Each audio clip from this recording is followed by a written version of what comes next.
Selamat pagi semuanya. Perkenalkan, nama saya Aidil Fitri Tiara. Saya berasal dari Universitas Jenderal Ahmad Yani, Yogyakarta. Pada pagi hari ini kita akan memperdebatkan mosi kaum feminis menyesalkan keterlibatan perempuan dalam olahraga baku hantam dengan contoh MMA. Sebagaimana kita ketahui, kita sebagai manusia, baik itu laki-laki maupun perempuan, tubuh kita didesain untuk terus bergerak. Sehingga salah satu contohnya kita memiliki dua kaki, di mana kita dapat bergerak secara seimbang. Salah satu contoh yang dapat dilakukan untuk menggerakkan seluruh anggota badan kita adalah dengan melakukan olahraga. Di mana ternyata olahraga ini tidak hanya berfungsi untuk menggerakkan anggota tubuh kita sendiri, di mana ternyata olahraga ini juga dapat menghasilkan sebuah hormon yang dapat menghilangkan rasa stres dan rasa sakit pada diri kita, di mana hormon itu adalah hormon endorfin, di mana hormon endorfin ini akan dihasilkan ketika kita melakukan olahraga, sehingga semakin banyak atau semakin lama durasi kita melakukan olahraga, hormon ini akan dihasilkan secara berlebihan kepada tubuh kita, dan kita akan sangat mudah untuk mengontrol stres yang ada pada diri kita. Di dunia ini banyak sekali jenis olahraga yang dapat kita lakukan untuk menghasilkan hormon ini. Salah satunya adalah dengan melakukan olahraga baku hantam, di mana olahraga baku hantam ini adalah olahraga yang memberikan kebebasan kepada olahragawannya untuk melakukan semua gerakan yang ingin dilakukan. Salah satunya adalah pukulan, tendangan, dan ini dapat dilakukan gerakan seperti apa saja. Sehingga menurut kami dari tim government, hal ini akan berdampak kepada perempuan.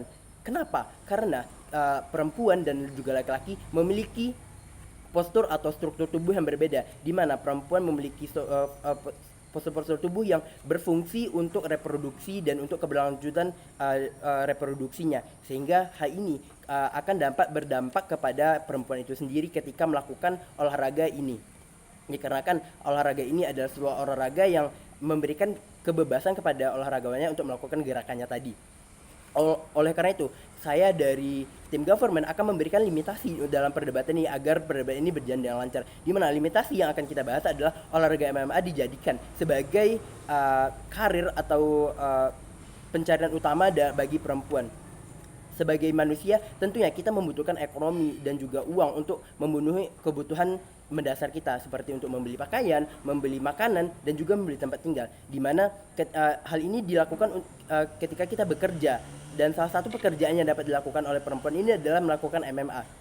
Namun perlu kita ingat, ketika seseorang perempuan yang melakukan karir di MMA, maka dia akan melakukan latihan yang sangat rutin setiap harinya, dan juga hal ini akan mengesampingkan kegiatan-kegiatannya yang lainnya. Oleh karena itu, izinkan saya menyampaikan argumen saya pada perdebatan kali ini. Yang pertama, saya akan membahas secara kesehatan mental dari perempuan itu sendiri.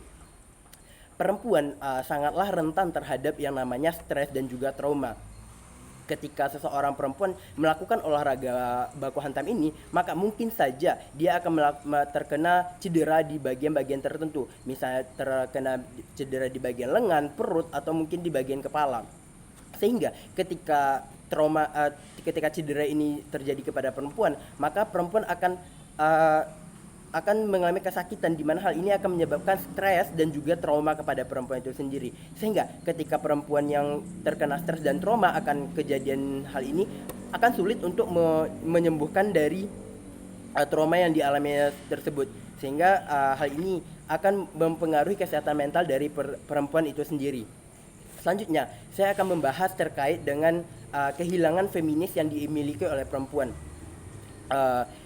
Keikutsertaan perempuan dalam olahraga ini akan memasukkannya untuk berlatih keras dari setiap hari, setiap minggu, dikarenakan olahraga ini bukanlah olahraga yang mudah ya, atau yang dapat dilakukan oleh semua orang, seperti jogging atau workout, di mana semua orang dapat melakukannya tanpa adanya pelatihan yang khusus. Namun dengan olahraga baku hantam ini membutuhkan perempuan itu sendiri untuk berlatih secara ekstra dan juga setiap harinya, sehingga hal ini akan membuatnya menghabiskan waktu untuk melakukan latihan agar mendapatkan hasil yang maksimal. Dapat kita lihat dalam teori psikologi kepribadian, di mana kepribadian seseorang bukanlah terbentuk karena tidak sepenuhnya terbentuk karena gen dan juga gender yang dimilikinya, baik itu perempuan maupun laki-laki. Hal ini kepribadian memiliki banyak faktor yang dapat mempengaruhinya. Salah satu adalah lingkungan. ketika perempuan yang aktif dan juga terus setiap harinya memasuki dunia baku hantam ini, dia akan berada di lingkungan yang orang-orangnya akan berlatih dengan keras seperti laki-laki pada umumnya, sehingga mungkin saja pada kesempatan itu perempuan di lingkungan itu tidak ada lagi perempuan yang feminis, kehilangan feminisnya, sehingga akan terbentuklah karakter atau kepribadian perempuan yang tomboy, di mana kita ketahui seorang yang perempuan yang tomboy ini akan memiliki dampak kepada dirinya sendiri maupun orang di sekitarnya. Salah satu dampak yang dapat diberikannya adalah lesbian. Ketika seorang perempuan yang tidak lagi memiliki feminisnya, dia akan tidak menyukai sesama lawan jenisnya, sehingga dia akan lebih mencintai atau menyukai perempuan atau sesama jenisnya, sehingga hal ini akan berdampak kepada dirinya. Lalu selanjutnya, dari dampak yang dilakukan oleh ini adalah mereka tidak ingin lagi menikah, sehingga angka pernikahan di Indonesia akan turun, dan ini berdampak kepada angka kelahiran atau pertumbuhan masyarakat Indonesia, di mana ketika angka pertumbuhan di Indonesia ini menurun secara drastis, ini tidak hanya berdampak kepada pribadi itu sendiri, namun ini juga berdampak kepada negara kita pada umumnya.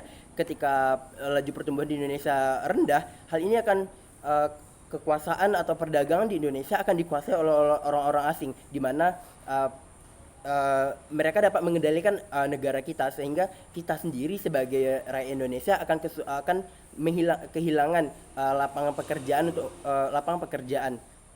Oleh karena itu, hal ini dari argumen yang telah saya sampaikan dapat kita tarik kesimpulan bahwasanya dengan kaum feminis menyesalkan keterlibatan perempuan dalam olahraga baku hantam adalah tindakan yang benar, dikarenakan dua dampak negatif yang dapat dialaminya tadi. Yang pertama itu dari segi psikologis, dan yang kedua dari kehilangan feminisnya, sehingga kami dari tim Opening Government dengan bangga dan setuju untuk memenangkan mosi perdebatan pada pagi hari ini. Terima kasih.